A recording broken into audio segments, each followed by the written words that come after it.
علیکم ورحمۃ اللہ تعالی وبرکاتہ۔ الحمد للہ رب العالمین والصلاة والسلام علی سید المرسلین، اما بعد فاعوذ باللہ من الشیطان الرجیم، بسم اللہ الرحمن الرحیم۔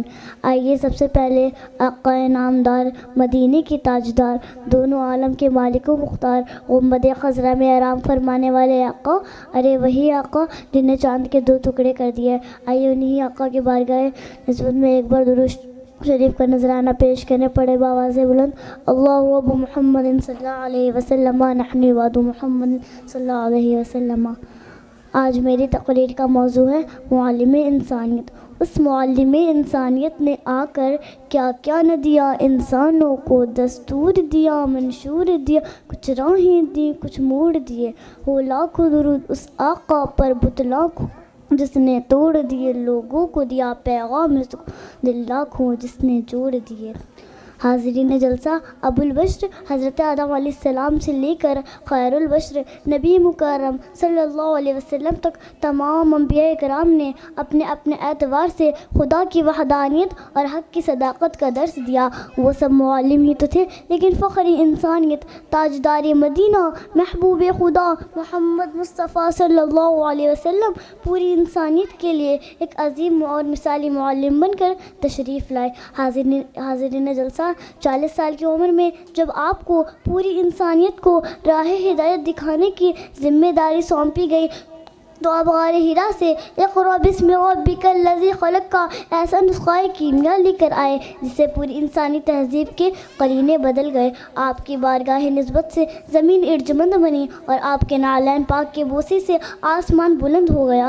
آپ نے ارقم کے گھر سے علم کا دیپ جلایا اور صفہ کے چبوترے پر پھوٹنے والی روشنی سے ساری کائنات کو منور کر دیا۔ حاضرین جلسہ، معلم انسانیت نے مسجد نبوی کو ادائے نماز کے لیے مختص نہ کیا، بلکہ مسجد اسلام جو اسلام کی پہلی یونیورسٹی تھی، جہاں اخلاق سکھائے جا رہے تھے، جہاں معیشت سکھائی جا رہی تھی، جہاں معاشرت سکھائی جا رہی تھی، معلم اعلیٰ کے علم و عمل سے جہاں عابد تیار ہو رہے تھے، جہاں ساجد تیار ہو رہے تھے، جہاں زاہد تیار ہو رہے تھے، جہاں سالار تیار ہو رہے تھے، وہاں مساوات کو روح پرور منظر بھی تھا کہ ایک ہی صف میں کھڑے ہو گئے محمود و ایاز، ایک ہی صف میں کھڑے ہو گئے محمود و ایاز، نہ کوئی بندہ رہا نہ کوئی بندہ نواز۔ حاضرین جلسہ، پھر چشم فلک نے دیکھا کہ اس یونیورسٹی کے فراغت التحسین کے طلباء کون تھی؟ وہ تھے حضرت ابو بکر کہ جو غار ثور میں آپ کا آنسو کا قطرہ حضور صلی اللہ علیہ وسلم کے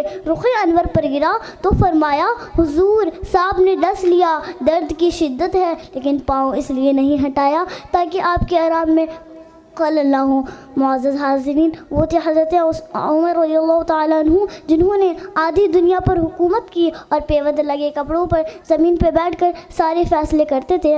حاضرین جلسہ، وہ تھے حضرت عثمان غنی جن کے بارے میں آپ صلی اللہ علیہ وسلم نے خود ہی فرمایا کہ عثمان سے تو فرشتے بھی حیا کرتے ہیں۔ حاضرین جلسہ، وہ تھے حضرت علی المرتضیٰ رضی اللہ تعالیٰ عنہ کہ جن کی ذوالفقار کے سامنے کسی کافر کے کھڑے ہونے کی جرأت نہ تھی۔ وہ تھے حضرت بلال حبشی جنہیں گرم ریت پر لٹایا گیا۔ اس کا استقلال بھی میرے نبی کی تربیت ہے۔ قرآن پاک میں 750 مرتبہ صحابہ کو جنتی کہا گیا، یہ بھی میرے نبی کی تربیت ہے۔ فاطمہ کا صبر میرے نبی کی تربیت ہے۔ حسین کا کربلا میں سر کٹانا بھی پیارے نبی کی تربیت ہے۔